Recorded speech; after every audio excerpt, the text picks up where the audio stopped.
you love about America? Everything.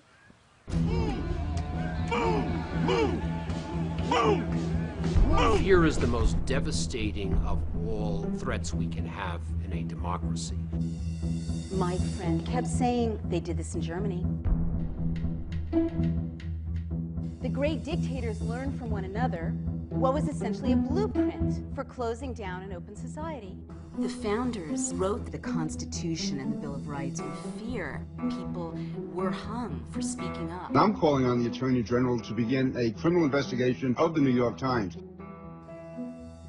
And then what became so chillingly clear to me is that these 10 steps are in place in the United States today.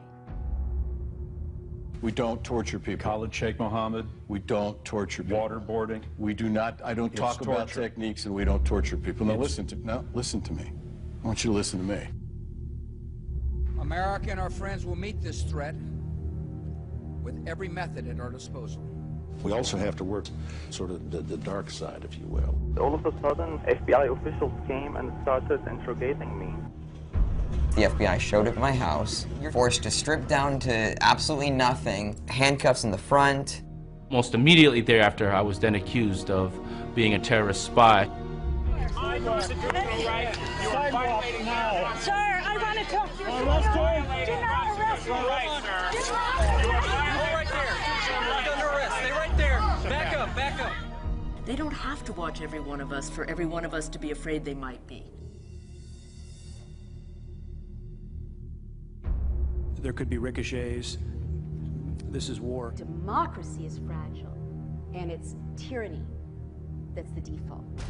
A society that is willing to give up a little liberty to secure a little security deserves neither and will lose both. Preventing mass terror will be the responsibilities of presidents far into the future. From things like Homeland, the Department of Homeland Security. It used to be called domestic security, right? Homeland, Heimat, is a word that became current in National Socialist discourse in about 1931-32.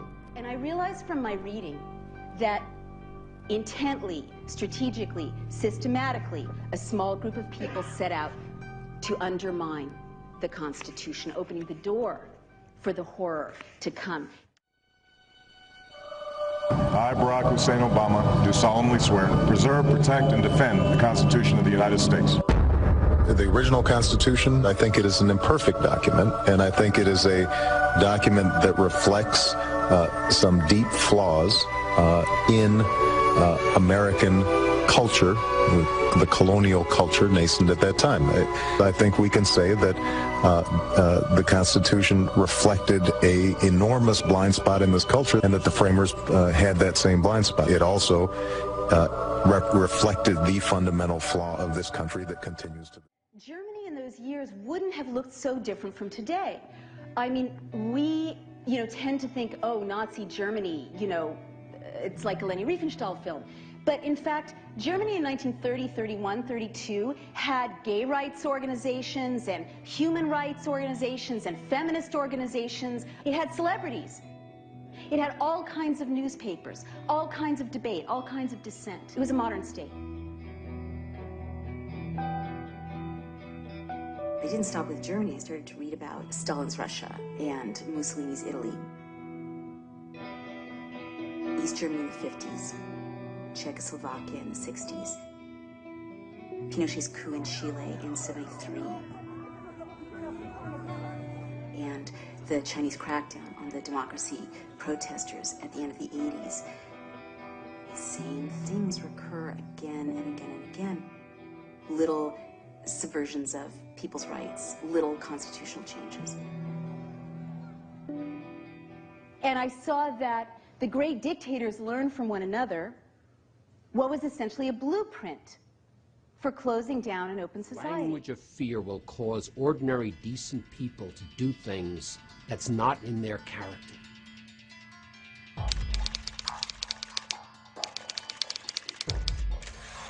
The first thing is to invoke a terrifying internal and external threat. And sometimes it's a real threat. After 9/11, the Bush administration used a terrible crime against our nation to launch what it called a, quote, war on terror, unquote.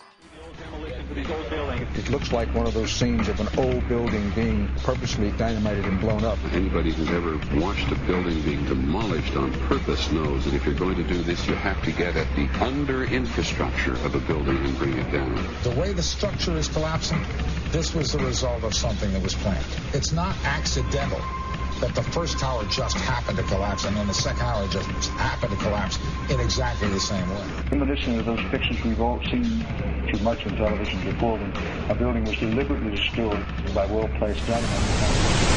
Information that the White House had no intention of making public. President Bush was told in August that Osama bin Laden might be planning an attack involving the hijacking. Could have predicted. Nobody in our government, at least. August 6th PDD. I believe the title was Bin Laden determined to attack inside the United States.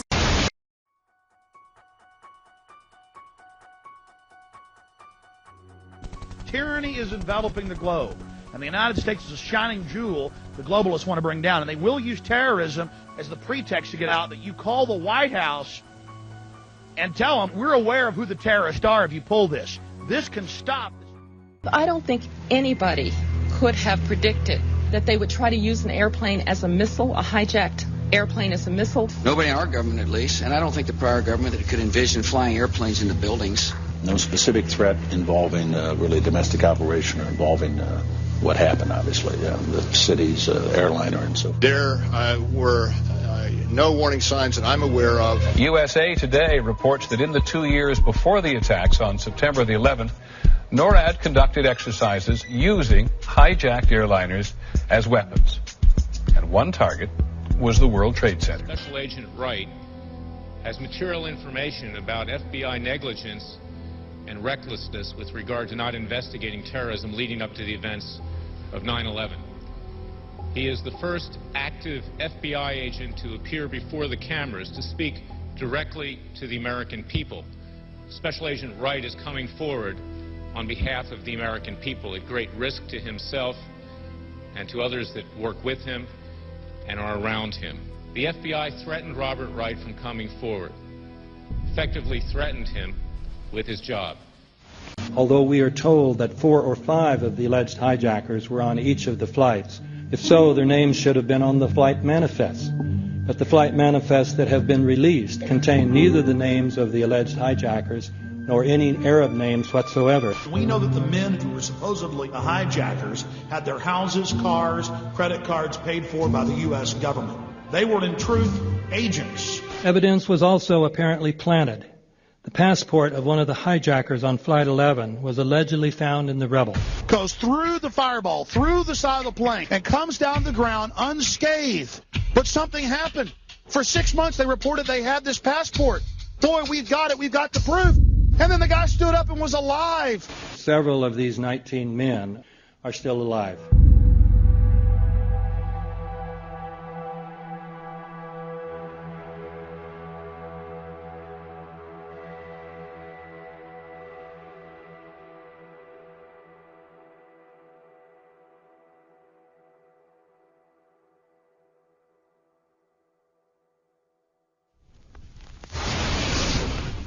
Of course we're after Saddam Hussein, bin Laden. He's January 2001, the Bush administration orders the FBI and intelligence agencies to back off investigations involving the bin Laden family, including 2 of Osama bin Laden's relatives, who were living, guess where, in Falls Church, Virginia, right next to CIA headquarters. When he was already America's most wanted criminal, he reportedly spent 2 weeks in the American hospital in Dubai, was treated by an American doctor, and visited by the local CIA agent.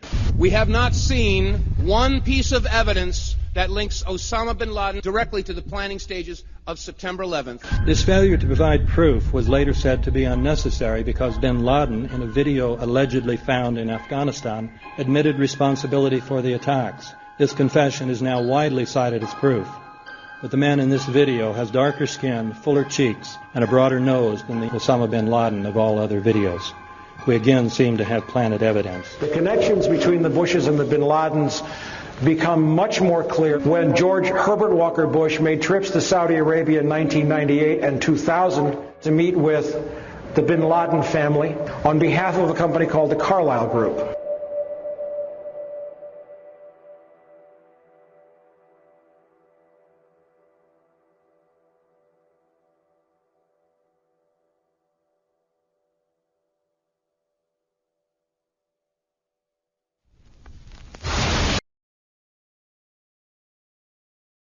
Let me remind you of how did the National Socialists come to power? In Berlin in 1933, the German parliamentary building, the Reichstag, was set on fire. Many historians say this was a staged attack, but it was a terrible shock to people's sense of security. The National Socialists seized on this to pass laws to subvert the German Constitution. So they said you're not patriotic unless you pass Clause 2 and later the Enabling Acts. It means the state can open your mail. It means the state can listen to your phone calls. It means that you as Parliament give up much of your authority to the leader. And so that legal process prepared the way for everything that followed. We see now in our own country legal maneuvers that undercut our civil liberties. By October 2001, the White House drove the USA Patriot Act through Congress. The Patriot Act is over 300 pages long. It weighed as much as a baby.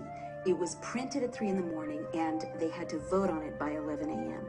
The Patriot Act gave the government access to wiretapping you, electronically surveilling you, researching your medical records, looking at your bank records, looking at your credit card statements, even looking at the books you checked out of the library, all without you ever having done anything wrong, and all without a warrant. In an open society, you have due process, right? That means that they have to be able to accuse you of something that you've done. In a closed society, your innocence doesn't protect you. Most chillingly, the Military Commissions Act expanded the definition of enemy combatant to include any innocent U.S. citizen. Imagine if your family was awakened in the middle of the night by a team of federal officers. Well, that's exactly what happened to a woman and her children in Granville County. Amanda Lamb is in the newsroom joining us now. And Amanda, we understand that because this case falls under the Patriot Act, a lot of the usual rights for defendants not available here. Her son was taken into federal custody 2 months ago. She can't get him out, and she can't get any answers. 16-year-old Ashton Lundeby's bedroom is nothing if not patriotic. American flags everywhere. But according to the United States government, this 10th grader, who has never been in trouble with the law before, is now a suspected terrorist. It's time to lift the arse off the sofa and bring an end to this nonsense, because otherwise we're just building our own prison cell or sitting around while someone does it. Is that sensible? I think not. So are we going to make a stand now and draw a line in the sand and say here and no further? In fact, we're going to roll this back? Or are we going to wait until it's got really, really extreme, by which time there'll be so much infrastructure in place that drawing a line in the sand will be a serious challenge? I'm sick of this, and I'll tell you why I'm sick of it. Because while these pathetic, naive people, despite all the evidence before them, are looking the other way, oh no, it's just paranoia. While they're doing that, they are allowing these people to impose their will on my children and my life, and I'm not having it. And if people would just engage a few more brain cells, open the eyes and look, they will see the scale of fascism, no other word for it, that we are being subjected to today. And if you don't wake up and you don't want to look in the other way, well, the fascism just gets more, and eventually by then it will be too late. Don't look to me for sympathy when it happens, mate, because you've got your chance now.